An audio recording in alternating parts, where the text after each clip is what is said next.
Welcome to Manager Tools. Today's cast, The Effective Manager Has a Playbook, Part 1. The questions this cast answers are, how can I grow my direct leadership skills? How can I develop my team's crisis response skills? And how can I share my managerial skills with my team? If you want the answers to these questions and more, keep listening. Hey folks, this is Mark. It's a privilege to be on Manager Tools again. And I just want to talk to you for a second about becoming a licensee. We mentioned licensees in this cast and how important you are to our community. And there's enormous benefits. Maybe one of the unheralded benefits we don't talk about as much as we should is if you're a licensee, you get access to Roadmap. And Roadmap simply makes the process of rolling out the Trinity so much easier. All those steps that you kind of have to write down and keep track of, Roadmap does all of that for you.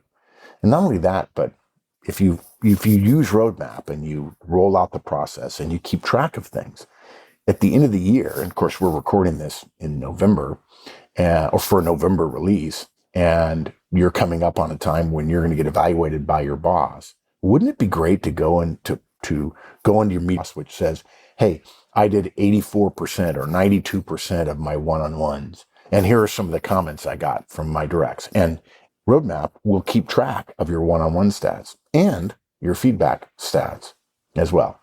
It's an absolutely great tool. The Manager Tools app is free. And if you're a licensee, all you have to do is go into the app, log in, and Roadmap will be available. Use it and let us know what you think. Today's a very special day. Here at the Manager Tools podcast, we have joining us co-founder Mark Horstman. Hey, Mark. Hi, folks. Welcome. It's a privilege to be invited to be a guest on the show. Right. I like having you as a guest on our show. Especially since I've retired. Exactly. Since you're retired and just lazing around, eating bonbons. Sure. This is a really fun cast, so I'm glad I get to do it. Absolutely. All right, folks. So the reason Mark's here is that we're going to talk today about the fact that as we gain managerial experience, the numbers and types of experiences that we've had opportunity to face have grown. That's what experience means, after all. I mean, experience means that we've done multiple things by now because we've had multiple opportunities to essentially trial and error. The first time we face something, it's always obviously going to be a little bit intimidating. We don't know what to do. And we're probably secretly, maybe not so secretly, afraid that our folks are going to learn that we actually, as managers, don't really know what to do. But we've all seen more senior managers or executives who calmly say in a tough situation, all right, folks, no need to worry. This is a standard crisis. Nothing to worry about. I've been here before. This is pretty straightforward. This is basic stuff. And these leaders have the ability to stay calm in a crisis because these leaders have a playbook. And one of the pages in their playbook just so happens to be for this situation. Effective managers learn that to make your team more resilient, responsive, and to make your team more confident, you've got to share your playbook with your directs. So, Mark, why don't you go over for the group today's outline? Yeah, I when I first heard the idea of a playbook, having played football before, it just struck me immediately. Of course, I pictured this big, thick notebook because when I was playing football, the NFL had big, thick notebooks. Now they have iPads and Microsoft Surface tablets, and the quarterbacks all have really long wristbands that have acetate or, plastic over a series of plays. In fact, there's a general rule in the NFL that the first 20 plays are always scripted, and they're run in a specific order to see what the defense does to decide how the rest of the game is going to go. And they practice those plays over and over and over again. So everybody knows this is what the first 20 plays of the game are going to be like. And it immediately struck me when somebody I knew, and this was in the Army, said, yeah, okay, here's the playbook on that. And in fact, he opened up a 3-ring binder that was like 5 inches thick. And it was a whole bunch of pages that had been typed and slid into little clear plastic sleeves Mm-hmm. so that we didn't mess them up, and we could write on them in grease pencil. This was 1983. And it made things so much easier. In fact, all the lieutenants gathered around like, wow, okay, we're essentially getting the distilled knowledge of a bunch of lieutenants and captains and colonels that have done this before. And all of us said, man, we got to have a playbook. Of course, I didn't know that there were such things. I was 22 years old. But then I kept seeing it over and over and over again to the point where I understood this is how it's done. But before I saw the first one, I didn't know how it was done. Having seen them now for the last 40 years, I swear by them. And in the back of my mind, as I've been writing Manager Tools podcast now for nearly 20 years, I think of Manager Tools, and by that I mean the company, so it includes Executive Tools Cast and Career Tools Cast, as a huge playbook that people can use. So we've got a few steps we want to go through. First, we'll define the effective manager's playbook. Mm-hmm. Maybe the most important thing I learned and didn't realize, I didn't realize it and I learned it and I felt so much better after I learned it, was you can create a playbook page for your playbook on your very first iteration of a crisis. You don't have to have somebody else's playbook. And frankly, most of the time you won't. Something else. The assumption is, by definition, you would copy other people's playbooks. Mm-hmm. Now, you need to capture your playbook. It's not that hard. But here's the real thing that separates leaders maybe from managers. We don't usually get into that discussion, right? We don't want to make too much of a distinction. A lot of people say this should be leader tools. But you've got to share your playbook. Absolutely. You don't go around hiding your playbook. You tell people you have a playbook. That inspires confidence in them. Hey, he or she has been here before. And it makes them better. And then they will share it as well. And then obviously, last thing, you've got to keep your playbook updated. So 6 items to cover. All right. Very cool.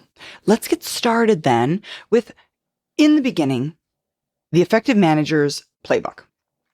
Folks, this guidance is about growing your team by having a managerial playbook. A playbook, as Mark just referred to, is essentially a document that houses all of your responses and approaches to any kind of situation you've either faced or you've heard of before. It's filled with pages that are individual plays, just like a professional sports team, to Mark's reference earlier, has a playbook that you and your team will then run when the situation calls for it.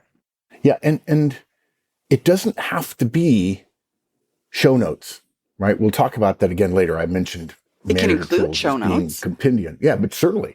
But it could be, I mean, at least initially, a page, so one of your plays in your playbook, could be nothing more than a series of steps or a basic outline of some actions or task. I mean, you might never have been in this situation, but you saw somebody a couple of years before do something like it, and you made some rough notes. Mm-hmm. That's an enormous difference. There's I can't remember who the author is. I always get the two very popular Silicon Valley authors confused, but there's a book that's been quite popular in managerial circles the last few years.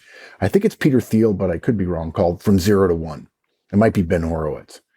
And that whole idea of not starting at zero when you're facing something. You remember something, you jotted something down, and it's in your playbook. It might be messy. I think in the beginning, I saw a couple of people that, because I was in the Army, we went to the field a lot, their playbooks were like small, like day runners, sort of like time management things that were closed with Velcro and just stuffed with scraps of paper. Now look, as long as you know what's on the scraps of paper and you know there's a play for it, you can go find it, right? But it could just be 3 steps that you saw someone you admire or respect do that was helpful. And it feels different starting with those 3 steps than starting with nothing, the difference between 0 and 1 being infinite. And as you get more experience, the outline might become more detailed. In an ideal world, every time you run that play, you're going to learn more, add more, make notes, and so on. You might have notes on it about certain exceptions, like this is fine unless the competition is already doing it. Maybe there's some experts who contributed. Maybe you read an article and says, oh, this article is about that play, that page in my playbook, I'm just going to tear the article out of Harvard Business Review or Wall Street Journal or the Sloan magazine from MIT, fold it in half, stuff it in there. And when I come upon that situation, I'm going to go over my play and then also look at that article that somehow 2, 3, 5 years ago seemed to be relevant at the time. Mm-hmm. Folks, if you don't have a playbook, immediately, I know when Mark starts to talk about it, I start to have these thoughts. Think about the things that you've got that you don't think of playbooks, but you could leverage to begin your creation. Example, we've talked a few times. I know Wendy is into it, probably career tool stuff. I've got one. It's called a commonplace book. When you hear quotes, you hear ideas, you hear stories, you have something that sparks your attention. Those types of ideas can begin the creation of a playbook. Can I ask about commonplace? Sure. Wendy has mentioned this to me before. I've never had one. Yeah. Now, I always have what I call my go-to-meeting notebook. Okay. Right? I have my one-on-one notebook, right? You and I have done one-on-one for years. And my one-on-one notebook is only for one-on-one notes. Okay. But my go-to-meeting notebook is for every other meeting I go to. Now, if I'm on a plane, or if I'm in a meeting, or if I'm in the back of an Uber or the back of a cab and I'm going somewhere, if I'm going to make a note, unless it's a task that I'm going to put in my task management system, can I think of my go-to-meeting notebook as my commonplace notebook?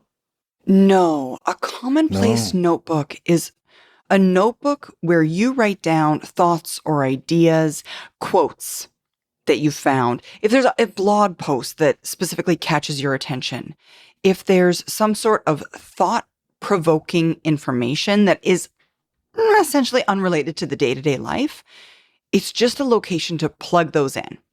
If you end up dog-earing books, for example, right, and you've highlighted certain things about the book, there's this quote, there's this idea, and you want to capture it so you can use it in future thinking.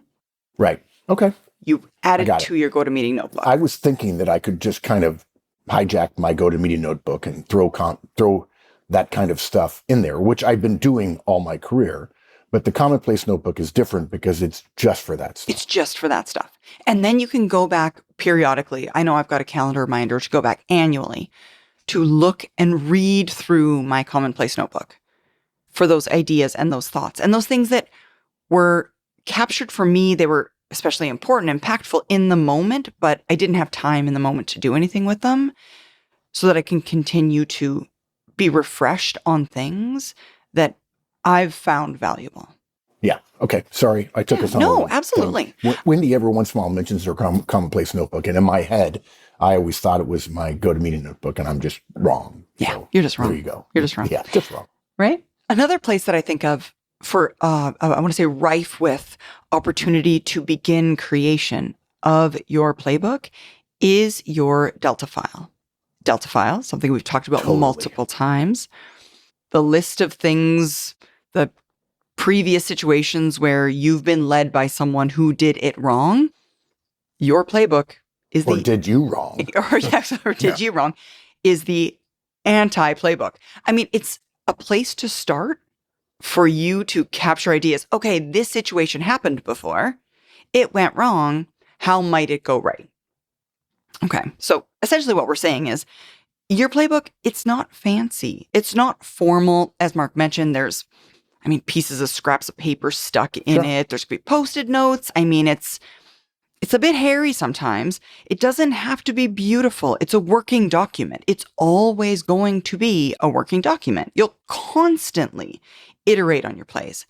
It's neat. It's not an encyclopedia. It's not a dictionary. It's essentially a compilation of active notes from the field. And each page is closer to a thinned down recipe, essentially bullet points, than a chapter of a book or a master class on the topic or situation, which I think, Mark, correct me if I'm wrong, is why you said it's not really show notes. Show notes is more of a master class. Yeah. too much. Yeah, if you said to everybody, all the managers in the world, you should have one, and every play is a show note, then you would spend 3 to 5 hours or more, since most people don't have to write show notes, to come up with the show notes to which would be your play. Yeah, it's more like an outline. In fact, I generally, when I think of my playbook, it's a one-page outline. I mean, the vast majority of podcasts I've yet to write are one-page outlines. I call them super bullets, where I have maybe 5 items. And instead of just 3 words in the item, there's 20 words.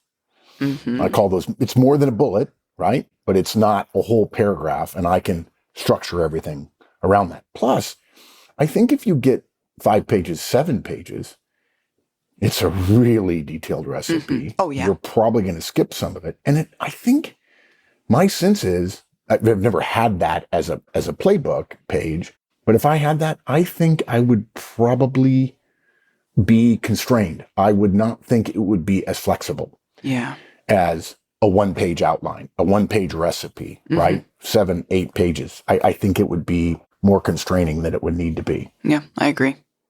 Here's the thing. When I started putting this cast down, I wrote it because I made a note to someone, and I caught myself sort of in the middle of a conversation, realized I was talking over this manager's head who really needed help. And I said, well, you know, the problem here is you want to develop your people, but you're not sharing your playbook. Yeah. And he said, I don't have a playbook. And he said it kind of not with hurt feelings, but like, Mark, you're asking me to share something. I don't even know what you're talking about. And I'm like, oh, this is so dumb. I'm not helping this person right now. I'm not doing what I should be doing. And what's sad about that is when you first become a manager, you probably don't have a playbook. Most managers are like, no, I don't, right? The problem is that's dumb, because having a playbook makes any manager more effective. But the problem with that is too many more senior managers don't share their playbooks. Yeah. And then companies don't do it either. We've talked about that a million times. Right? The managers aren't trained to be managers. They don't know what to do. Just hand them a bunch of personnel files and send them over to meet their team. Exactly. I think if you ask an experienced manager tools manager what the first plays are in their playbook, as an example, most would probably say the Trinity. But they wouldn't refer you to show notes necessarily. They'd say, look, here's the one page from the effective manager conference that I went to that has the 5 non-negotiables. Start there and iterate on it, and you'll get better and better and better. Yeah. I think we can all agree as managers, we were not shared by the people above us the things that we needed to know to be not necessarily immediately, but relatively quickly good at our jobs as a people leader. Completely agree. And we're all listening to this, which means we're all manager tools leaders, and it's not very manager tools-esque to sit around and complain about what we don't have because other people didn't give it to us. So it's really their fault. So the purpose of the cast today then is to create, maintain, and share your own playbook, because you can become an effective manager by building yours out and become an effective leader by sharing it with others. Yeah, one of the things that Mike and I have been recurring to lately, Sarah, in executive tools is, and if you're a licensee and you don't know what executive tools is, as a licensee, you have access to our new, it's been over a year now, executive tools feed podcast, which comes out every other week. One of the things we talk about, I've probably said it 50 times in the last year, which is one of the ways we determine leaders that truly are executive level leaders who can go to very near the top or at the top is that they create other leaders. Yeah. They're not just good leading, but they make other leaders. To me, the greatest short video or picture that I could have of some manager, senior manager, director, or vice president creating other leaders is saying, hey, here's a page for my playbook. Here's how you do it. Dude, hey, to my number 2, watch how we do this. I've already done this a couple of times before. Everybody's panicking. They don't need to panic. Here's my page. Take a picture of it and watch me run through this, and then chime in if you have better ideas or different ideas. And at the end, we'll do a hot wash and make sure that my page gets updated, and then you'll have that page in your playbook. Absolutely. Folks, we just wrapped up another amazing M conference event. What that means is I've got a couple of exciting things to share with you. One, we have already on our website, manager-tools.com/training, released for available registration the M Conference 2023. If you're wanting to join us for 2023, because you know that we sold out the M Conference in 2022, you're welcome to register today. We've already got 3 confirmed speakers, and more information every single day is being added to the sales page. I want to say in a more urgent and exciting fashion, we've recently released a new product on our website. It's called the Executive Outlook Video Product. And that product contains videos from each of our previous M Conference speakers. At current, if you go online, manager-tools.com/products, you'll be able to see we've loaded 10, soon to be 20 Executive Outlook videos. You can purchase one, you can purchase multiple. There's a bundling discount. Visit us to see all of the speakers that you missed in the last few weeks. So going back to something that Mark mentioned earlier, that is, you can create a playbook on your very first iteration. Sorry, you can create a playbook page, I suppose, for a certain crisis, a certain situation, on your very first iteration.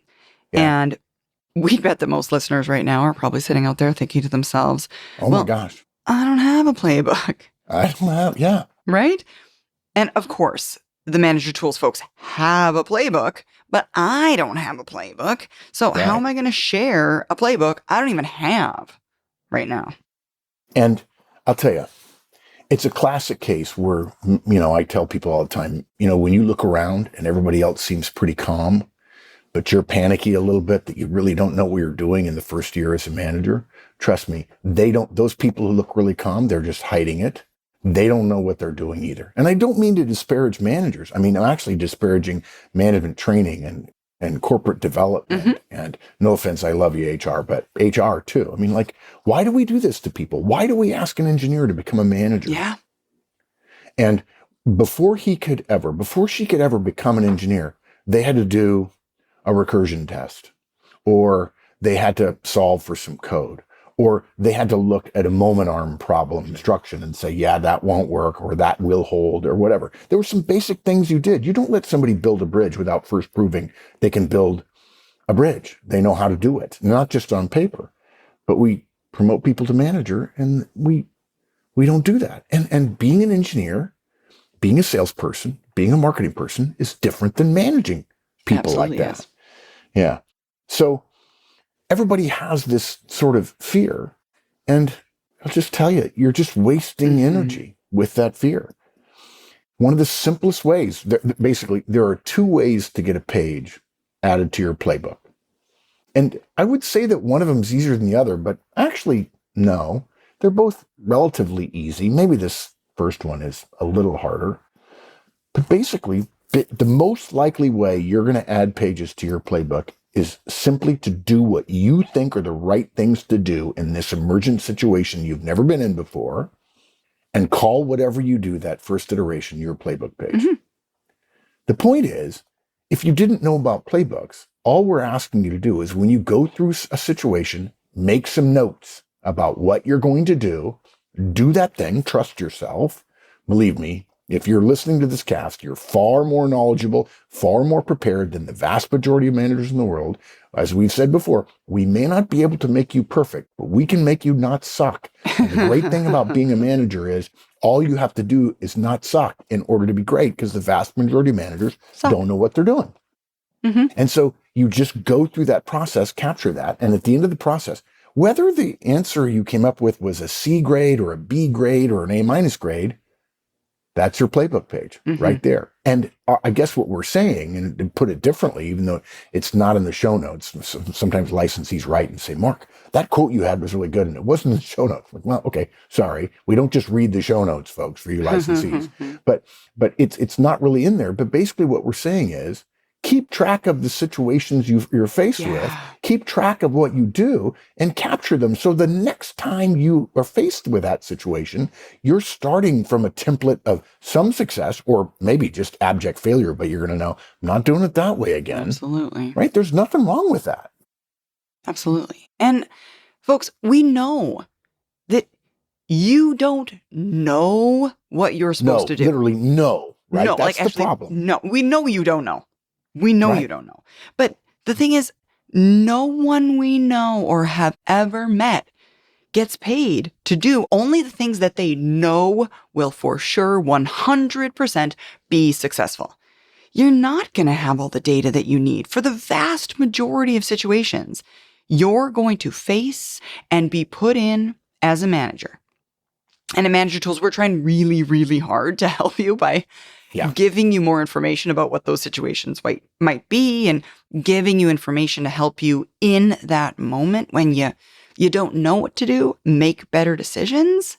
But instead of beating yourself up about what you do or do not actually know, we would recommend instead trust yourself with what you think might be the answer. That is, trust us, the vast majority of executives above you in the organization don't actually know and know that you don't know what to do when faced with a situation for the first time. They want you to think about something that would work. They absolutely want you to think that they know, but they don't know either. Yeah. Look, the precursor to Manager Tools was Horstman and Company, which is where all of our data came from. Okay.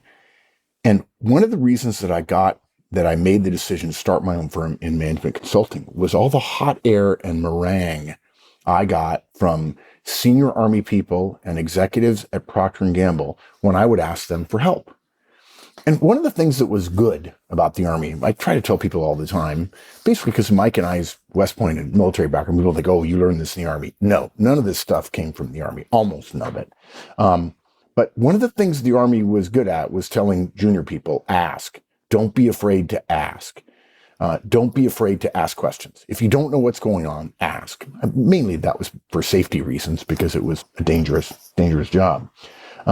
But I would ask executives at Procter & Gamble, I would say, hey, a fairly senior guy I worked for, his name was Steve Boss.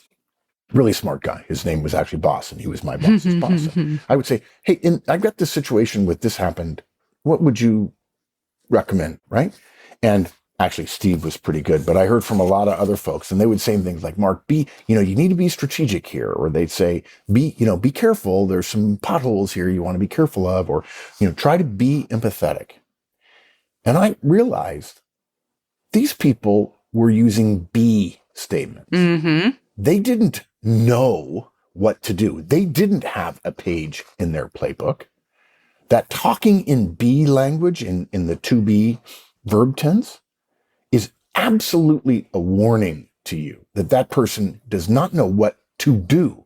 Because if they knew what to do or had some thinking about what to do, they would tell you what to do, not how to be, but what to do. Mm-hmm. And I realized, oh my gosh, they don't know what to do. Mm-hmm. So what that taught me first was you can become an executive without knowing how to handle all these emergent situations. And I started it, in fact, because I thought, that's not right. Yeah. We have to give managers a leg up. We can't put people in this situation and then have executives act as if they know, which in my opinion is duplicitous or it's almost borderline unethical to act as if you know, when in fact a little bit of research teaches your underlings, no, he or she doesn't know. And then they say things like, well, I'm too busy to deal with that problem at that level. It's almost like, how did they get there? It bugged me. I think they. And I wanted to be. I wanted to be them. Didn't know either. Yeah, they didn't know. Which is really unfortunate. Very unfortunate. So, folks, if you're familiar with things I think, if things we think, I guess now we've recently changed it. If you're a licensee, you'll be familiar with Stay Frosty. The next piece I want to title informally Stay Frosty. What that means is when a new situation emerges, you're faced with something you've never done before, the first thing to do is don't make it into a crisis just because you've never faced it before. And we know you're going to be nervous. Yes. You don't know what to do. But too many managers make everything new that they have no experience with into a crisis. Too many people mistakenly believe that everyone else knows all the things all the time. Yeah. And they don't. And they don't. Exactly. Almost no manager knows any of the things. Exactly. So stop panicking. Don't beat yourself up. Don't waste your time in a crisis thinking to yourself, I don't know what to do. I don't know what to do. And spin yourself up. And everybody else does. And I'm not going to get promoted. Exactly. And I'm going to look bad. And my people are going to laugh at me. She doesn't know. He doesn't know. Exactly. Just do what you think is best. That energy is just so wasted. Mm-hmm.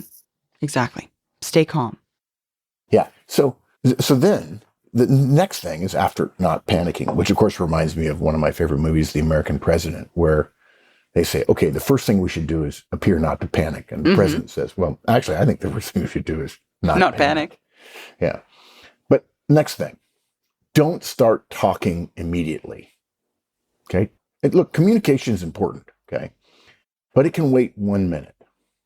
Half of all the managers in the world, when faced with a new or crisis situation, something that they identify as, I don't know what to do, they start talking. And that's a mistake. Think first. Take a minute, just that, and think through off the top of your head. Trust yourself. That's why you're there. The manual for being a manager doesn't say you can only act on what you know. What they say is you now represent the organization. You will be faced with a lot of unusual situations. Think about all the CEOs who were faced with COVID and lockdowns. Mm-hmm. There was no playbook for zero. If CEOs acted as if they knew what they were doing, they acted as if they knew what they were doing, but they didn't know what they're doing. Mm-hmm. And in fact, I always admire people who go, nah, I've never been here before, but this is what we're going to do. Yep. I'm asked to make this decision. I'm going to make the decision. By the way, if it turns out bad, it's on me. If it turns out good, it's we. If it turns out bad, it's me. Mm-hmm. So take a minute. Think through the 2, 3, 5, 10 things, the steps that you think, not that you know, because how would you know? You've never been there before, that will get you to success in this situation. Don't worry about what other people would do. Don't worry about being wrong. That's a big problem for you high Ds and high Cs. I'm afraid I'll be wrong. Folks, you cannot get to right simply by avoiding all the wrongs. You have to choose something, and you don't know whether it's going to be right or not until you actually start taking action onto it. So, again, you don't have to know. You don't have to be right, but you do have to act. Mm-hmm. And that's the thing that I think people don't realize. And for people who are only used to acting when they have lots of data and they have to know, this is a risky proposition. But it's one of the reasons why many junior executives fail, is because they need more information to make a decision, when in fact executives understand you're going to get about 5% of the information that you really want and to need, and actually probably in some part of your brain need. But the fact is, you don't get to boil the ocean. We're going to give you 5% and you have to make a decision. Well, I can't make a decision. Well, okay, then you've lost your seat at the table, because no executive ever has more than about 5% of the information that's relevant to the problem she's facing. But you do have to act. So write your steps down. And I think Sarah said it earlier, even on a scrap of paper, right? Type them into any note-taking app on your phone if you want. You don't need a database yet, for heaven's sakes. I know some of you are thinking you've tuned Sarah and I out. You're already overkilling it. How could I turn this into a really cool little app? Mm-hmm. Whatever you have written down after that minute is essentially your first draft of a page that is going to go into your managerial playbook. Mm-hmm. And then once it's written down, brief your team and tell them what play you're going to run. The one you just wrote down. Again, it's super raw. It's unedited. But what you're saying is you sketch this out, but you're going to brief it like, this is what we're doing. Exactly. I'm totally confident. And don't tell your team, here's what I think we should do. Instead, say, here's the play we're going to run. Okay, so can I tell you the Yeah, origin of that particular definitely. part of the show notes, Sarah? This is important. I watched two different managers at two different companies about a week apart say that. And it was going to be its entirely own cast, and we may still do a cast. The verbalization of a manager briefing his or her team about something that was new Mm-hmm. that they hadn't done before. And hey, here's what I've figured out we're going to do. And I saw two managers say, here's what I think we should do. And it was basically saying, I have an idea. Does Yeah, anyone else that's have how an it sounds idea? to me. I have an And it idea. comes across as, yeah, everybody gets to put their ideas on the table. Every time I saw that happen, the two that I'm talking about it was a pretty small sample, but then I realized I'd heard it many, many times. It came across to their team as if the manager was saying, I have no reason to believe that my thinking on this is better than anybody else's. I have no sense that I'm confident that what I have here is going to be effective. Mm-hmm. And I noticed part of the reason I made another note it was in my GoToMeeting notebook, not my commonplace notebook, since now I know I don't have one, Mm-hmm. was this thing about managerial playbooks. Because I thought, my gosh, we've been doing manager tools for nearly 20 years, and I've never talked about the managerial playbook. And I said, we have to talk about the playbook because another person, it had been 6 months before, stood up in front of her team and said, okay, here's the play we're going to run. And I thought, oh, I've heard that 10,000 times in my career, sitting in a meeting with a bunch of people. Okay, folks, here's what we're going to do. Okay, boom. Now, even when you say, here's what we're going to do, or here's the play we're going to run, you're not saying no one can provide input. It can't be changed. This is written in stone on tablets, right? And we're not saying that. But we are making a distinction between saying, this is my plan. If anybody else has a plan, we'll let the plans battle themselves to Yeah. see who wins. That's not how managers and leaders, particularly managers and leaders in crisis, talk. They don't. Mm-hmm. Absolutely. Guys, this is important because if you read popular management guidance, essentially, they're going to say that it should be a collaborative discussion. That is, all plans Yes. should be equal. We should talk about it. And it's misguided in so many ways. There's Yes. nothing wrong in choosing one of your directs plans if they have one, but And they mostly won't. and they mostly won't, exactly. It's far more likely that your plan is going to end up being the starting point. That's going to be where we begin. And Right. others will have ideas, and those ideas Yes. are great additions to strengthen or change or improve parts of your plan. Yeah. Can I give you a perfect example of Yeah. this? So one of the managers said, here's the plan we're going to run. He told me later, we were having margaritas before Mexican food in Racine, Wisconsin, actually, and which you wouldn't expect to have great Mexican food, but they did.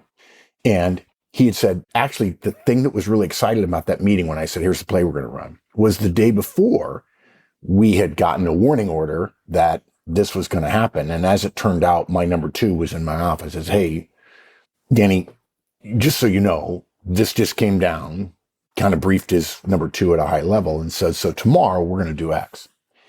And his number two listened and said, hey, if you don't mind, boss, I actually think you ought to change step 3 or step 4 Yeah. for this other Love thing that that. I've seen done.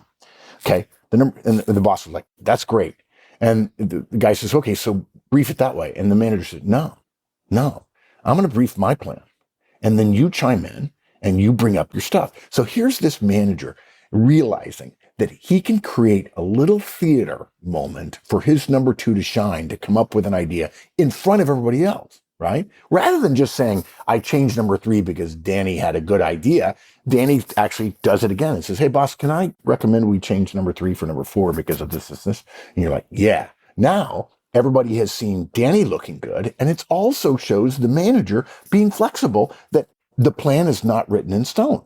While at the same time, not going so far as collaborativists say, which is, oh, no plan is more special or valuable than anybody else's in the beginning until you get to a final plan.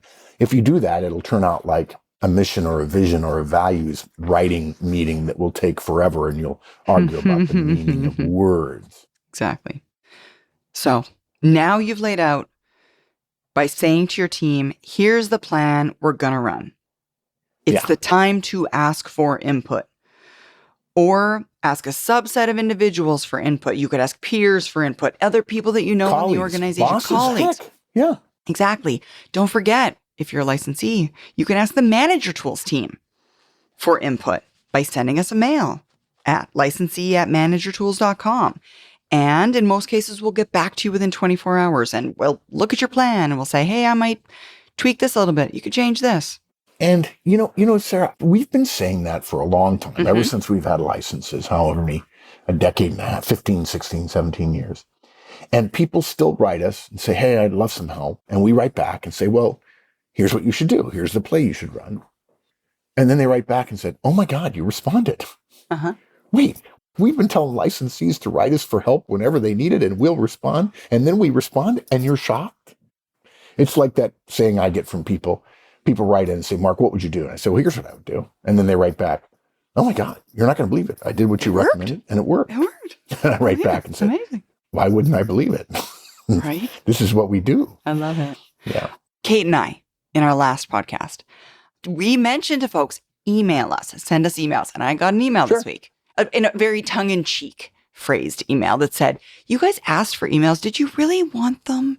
Because if so, and then he wrote the email. So hilarious. All right. I think that's all the time we have for this week. We're going to cut it here. Wow. Okay. I know. We're going to have probably a couple more parts to this podcast. We'll end it this week. And we'll be back next week with part 2 of the Effective Manager's Playbook. Thanks, Mark. Thanks, Sarah. Bye, guys.